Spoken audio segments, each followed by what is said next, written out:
Hello everyone, welcome to intro to maths. This is Dheeraj Tiwari. आज हम लोग JEE mains 2025 7th of April shift 1 का एक प्रॉब्लम करेंगे। क्वेश्चन कह रहा है the number of points of discontinuity of the function f x. ये यहाँ पर आपको फंक्शन दे रखा है, x belongs to close interval 0,4 where this denotes the greatest integer function. ये जो आपको फंक्शन दे रखा है यहाँ पर, ये ग्रेटेस्ट इंटीजर फंक्शन है। तो पॉइंट ऑफ डिसकंटिन्यूटी यहाँ पर पूछा गया है कि कितने होंगे। तो ग्रेटेस्ट इंटीजर फंक्शन के बारे में हम क्या जानते हैं कि ग्रेटेस्ट इंटीजर फंक्शन को प्रॉब्लम होती है सिर्फ इंटीजर्स पर। ये जितने भी इंटीजर्स पॉइंट होते हैं उन पर ये डिसकंटिन्यूअस होता है।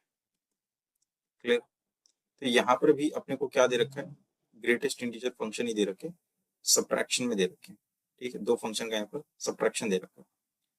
तो इसको स्टार्ट करने से पहले थोड़ा सा डिसकंटिन्यूटी के सम ऑफ डिफरेंस के बारे में जान लेते हैं कि अगर आपके पास में दो फंक्शन है F X and G X, ठीक है, F X and G X, और ये चेक करना है कि इन दोनों का सम या डिफरेंस वो डिसकंटिन्यूअस होगा या कंटिन्यूअस होगा। तो अगर दोनों ही फंक्शन आपके कॉन्टिन्यूअस हैं, ध्यान दीजिएगा, अगर दोनों ही फंक्शन आपके कॉन्टिन्यूअस हैं तो इन दोनों का जो सम या डिफरेंस होगा एफ एक्स प्लस माइनस जी एक्स, वो भी कैसा होगा, कॉन्टिन्यूअस ही होगा। अगर ये दोनों कॉन्टिन्यूअस है, अगर ये भी कॉन्टिन्यूअस हो और ये भी कॉन्टिन्यूअस हो। सेकेंड थिंग कि अगर एक फंक्शन आपका डिसकंटिन्यूअस है और दूसरा जो है वो आपका कॉन्टिन्यूअस है, let's say this is continuous और ये आपका डिसकंटिन्यूअस फंक्शन, ठीक है, तो इनका जो रिजल्ट आता है, आउटपुट जो आएगा वो कैसा होगा, वो डिसकंटिन्यूअस होगा।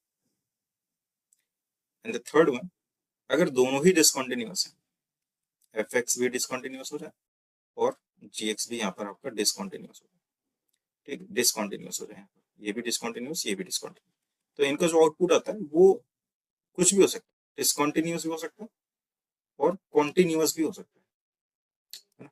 इन दोनों केसेस में श्योरिटी है, इसमें श्योरिटी नहीं रहती। जिसमें दोनों ही डिसकंटिन्यूअस हो जाए उसमें चेक करना पड़ेगा पर्टिकुलर पॉइंट पर कि फंक्शन आपका कॉन्टिन्यूअस होगा या डिसकंटिन्यूअस। अब इसको स्टार्ट करते हैं। तो एफ एक्स अपने पास में जो गिवन है, greatest integer X square by 2 minus square root of X, और एक्स यहाँ पर क्लोज इंटरवल 0,4 पर बिलोंग कर रहा है। तो मैं ये चेक कर लेता हूँ कि ये जो पर्टिकुलर फंक्शन है ये कितने पॉइंट्स पर इंटीजर वैल्यू प्रोड्यूस करेगा और ये कितने पॉइंट्स पर इंटीजर वैल्यू को प्रोड्यूस करेगा। बात करते हैं इस पर। तो मैं इस पर्टिकुलर फंक्शन की बात करता हूँ एक्स स्क्वायर बाई 2 की। इसको चेक कर लेते हैं कि कब कब इंटीजर देगा। ठीक है, तो ये जो एक्स स्क्वायर बाई 2 इस गिवन इंटरवल में अगर आप देखेंगे एक्स स्क्वायर बाई 2, अगर आप इसका ग्राफ देखते हैं ना, इसमें 0 से 4 के बीच में, तो ये कुछ इस तरह से आपको बनाएगा, राइट। मीन्स ये इंक्रीजिंग फंक्शन है, तो at X equal to 0, at X equal to 0 पर ये 0 वैल्यू देगा और 4 पर ये कितनी वैल्यू देगा, 8 वैल्यू देगा। तो मतलब इसकी जो रेंज मिल गई हमको वो 0 से 8 के बीच में मिल गई। क्लियर?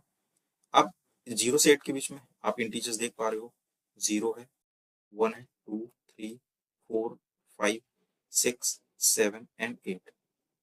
अब ये तो इंटीजर वैल्यू दे रहे हैं, ये तो इसकी वैल्यू है एक्स स्क्वायर बाई 2 की वैल्यू से। उस समय एक्स क्या क्या रहा होगा जिन पॉइंट्स पर ये इंटीजर मिल रहा हो, तो एक्स निकाल लेते हैं यहाँ से। तो एक्स अगर आप 0 रखते हो तो एक्स स्क्वायर बाई 2 आपको 0 मिल जाएगा। तो एक्स की वैल्यू जो आ जाएंगी वो तो 0। 1 के लिए आप एस रख करके निकाल सकते हैं, x square by 2 equal to 1। जब ये 1 होगा तो एक्स कितना होगा, √2। सिंपल। ऐसे ही अगर आप इसकी वैल्यू 2 रखते हैं, यहाँ पर 2 रखते हैं अगर आप, तो 2 2 4, एक्स की वैल्यू आपको 2 मिल जाएगी। ऐसे अगर आप 3 रखते हैं तो ये कितना हो जाएगा, 6 मीन्स √6 हो जाएगा, एक्स की वैल्यू √6 होगी। ऐसे सिमिलर 4 2 8, तो 2 √2 मिल जाएगा आपको यहाँ से। ऐसे ही अगर आप 5 रखते हैं तो √10 मिल जाएगा आपको। एंड 6 रखते हैं, 6 2 12, तो ये √12 हो जाएगा आपका। एंड 14, सो √14 हो जाएगा आपका। एंड 16 16 मतलब 4। ये वो एक्स की वैल्यूज हैं जिन पर एक्स स्क्वायर बाई 2 आपको कैसा मिलेगा, इंटीजर मिलेगा। इतना तो क्लियर हो गया कि ये वाला जो फंक्शन है greatest integer X square by 2, वो इन इतने पॉइंट्स पर डिसकंटिन्यूअस है। ठीक है, now the next one is root x. Root x की अगर बात करें, रूट एक्स का अगर आप ग्राफ देखोगे 0 से 4 के बीच में, तो वो 0 से 4 यानी कुछ इस तरह से बनाएगा। ये भी इंक्रीजिंग फंक्शन। तो अगर इसका भी हम मिनिमम और मैक्सिमम वैल्यू निकालें, so let's say this is 0 and 4 root 4 मतलब 2, तो इसकी भी रेंज मिल गई अपने को, 0 से 2 के बीच में लाई करेगी वैल्यू। क्लियर रखना है। अब इसके बीच में कितने इंटीजर्स देखना है आपको, दैट इज 0 1 एंड 2, वो तो इसकी वैल्यूज है। एक्स क्या होगा यहाँ, एक्स होगा, अगर आप रूट एक्स की वैल्यू 0 देखते हो तो एक्स भी 0 मिल जाएगा, अगर रूट एक्स की वैल्यू 1 है तो एक्स की वैल्यू 1 आ जाएगी, रूट एक्स की वैल्यू 2 है, एक्स की वैल्यू 4 है। क्लियर। तो ये जो रूट एक्स है ये इंडिविजुअल इतने पॉइंट्स पर कैसा है, डिसकंटिन्यूअस है। सही। अब यहाँ पर चेक क्या करना है कि पहले यहाँ पर आप इनके कॉमन पॉइंट्स नोट कीजिए, ये 0 है, यहाँ पर ये 0 और ये 4 है। ये दो पॉइंट ऐसे हैं जिन पर दोनों ही फंक्शन सेम टाइम पर आपके डिसकंटिन्यूअस होने वाले, तो इनका आउटपुट हम नहीं कुछ कह सकते कि ये कैसा होगा, डिसकंटिन्यूअस होगा या कॉन्टिन्यूअस होगा। यहाँ पर आप देख पा रहे होंगे ये जो कॉमन पॉइंट मिले आपको 0 4 0 4, यहाँ पर ये वो पॉइंट हैं दोनों जहां पर ये दोनों ही फंक्शन इंडिविजुअल डिसकंटिन्यूअस होंगे, और उसकी वजह से इसका आउटपुट कैसा आएगा, कॉन्टिन्यूअस आएगा, डिसकंटिन्यूअस आएगा, कुछ कह नहीं सकते। तो इन पॉइंट्स पर हम लोग डिस्कस करते हैं। पहले जो नॉन कॉमन पॉइंट्स है ये, इन सब पर ये वाला फंक्शन डिसकंटिन्यूअस है, और ये जो 1 है इस पर ये वाला फंक्शन डिसकंटिन्यूअस। अच्छा, ये जो पॉइंट्स है ये इस पे नहीं आ रहे हैं, और ये जो 1 है वो इस पे नहीं आ रहा, मतलब ये जो डिसकंटिन्यूअस होगा जिस समय इन पॉइंट्स पर, उस समय ये कॉन्टिन्यूअस होगा। तो डिसकंटिन्यूअस प्लस कॉन्टिन्यूअस, कहाँ गया ये, डिसकंटिन्यूअस प्लस कॉन्टिन्यूअस, ये हमेशा कैसा रहने वाला, डिसकंटिन्यूअस रहने वाला। भाई जिस समय ये डिसकंटिन्यूअस होगा इन पॉइंट्स पर, उन पॉइंट्स पर ये कैसा होगा, कॉन्टिन्यूअस होगा, क्योंकि ये सिर्फ इतने ही पॉइंट्स पर डिसकंटिन्यूअस हो रहा है। तो इन पॉइंट्स पर तो क्लैरिटी मिल गई, 1 2 3 4 5 6 7 एंड 8, 8 पॉइंट अपने पास में फिलहाल अभी ऐसे हैं जो जिन पॉइंट्स पर हमें डिसकंटिन्यूटी मिल रही है। बचे हुए 2 पॉइंट्स पर हम लोग चेक कर लेते हैं। तो अब जैसे यहाँ पर मैं 0 और 4 की बात करता हूँ, 0 एंड 4, ठीक। अब 0 और 4 तो अपने को यहाँ पर x की वैल्यू दे रखी है, 0 से आपको राइट पे रहना और 4 के लेफ्ट में। जब आपको सिंगल सिंगल पॉइंट दे रखे मतलब आप 0 के लेफ्ट में चेक कर नहीं सकते, यानी आपको 0 के लेफ्ट राइट में चेक करना पड़ेगा। ऐसे ही सिमिलरली आप 4 को राइट में नहीं जा सकते, 4 के लेफ्ट में आपको कंटिन्यूटी चेक करनी पड़ेगी।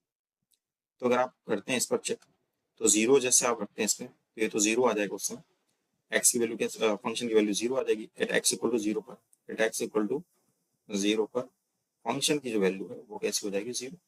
0 के लेफ्ट राइट में अगर आप चल के देखते हैं तो 0 से लेफ्ट में राइट में चलेंगे तो ये 0 मिलने वाला है, ये भी 0 मिलेगा। बेसिकली एफ ऑफ 0 प्लस भी आपको कैसा मिलने वाला है, 0 मिलेगा। तो दोनों ही बराबर है, मतलब फंक्शन यहाँ पर कैसा कॉन्टिन्यूअस है। ठीक है, तो ये पॉइंट ऑफ डिसकंटिन्यूटी नहीं होगा।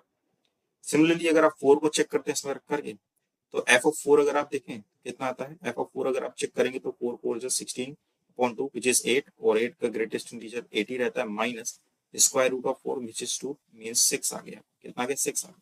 ये तो एफ ऑफ 4 आ गया। अगर आप एफ ऑफ 4 माइनस चेक करना चाहते हैं, लेफ्ट साइड में इसकी वैल्यू चेक करना चाहते हैं, तो यहाँ पर आप जैसे ही रखेंगे 4 माइनस, इसको सॉल्व करते हैं, यहाँ से भी आपको क्या मिलेगा, 6 मिलेगा। आप इसमें रख करके चेक करेंगे, इसमें एक्स 4 माइनस एच का होल स्क्वायर डिवाइडेड बाई 2 वगैरह वगैरह, इन सबको अगर आप सॉल्व करते हो 4 माइनस एच का स्क्वायर रूट, ठीक, 4 माइनस एच का स्क्वायर रूट, तो यहाँ पर आप वैल्यू रखते हो, ये तो आपको क्लियरली दिख रहा है, जैसे ही 0 रखोगे रूट 4 आ जाएगा, रूट 4 की वैल्यू कैसे मिल जाएगी आपको, 2 मिल जाएगी। इसको अगर आप एक्सपेंड करके सॉल्व करते हो तो यहाँ से 4/16/2 आएगा विच इज 8, 8 माइनस 2 अगेन कितना आ गया, 6 आ गया। तो यहाँ पर आप देख पा रहे हो ये उस पॉइंट पर फंक्शन की वैल्यू और आपके इसके लेफ्ट नेबरहुड में वैल्यू सेम आ रही, मतलब ये फंक्शन आपका कॉन्टिन्यूअस है एट एक्स इक्वल टू 4। तो ये भी पॉइंट ऑफ डिसकंटिन्यूटी नहीं होगा। तो अपने पास में कितने आते हैं, 8, तो इसका आंसर कितना हो जाएगा, 8, यानी कि इसके पास में टोटल 8 पॉइंट ऑफ डिसकंटिन्यूटी होंगे, राइट। तो आई होप कि ये सॉल्यूशन आपको समझ में आया होगा। मिलते हैं नेक्स्ट लेक्चर में नेक्स्ट क्वेश्चंस के साथ में, तब तक के लिए स्वस्थ रहिए, मस्त रहिए।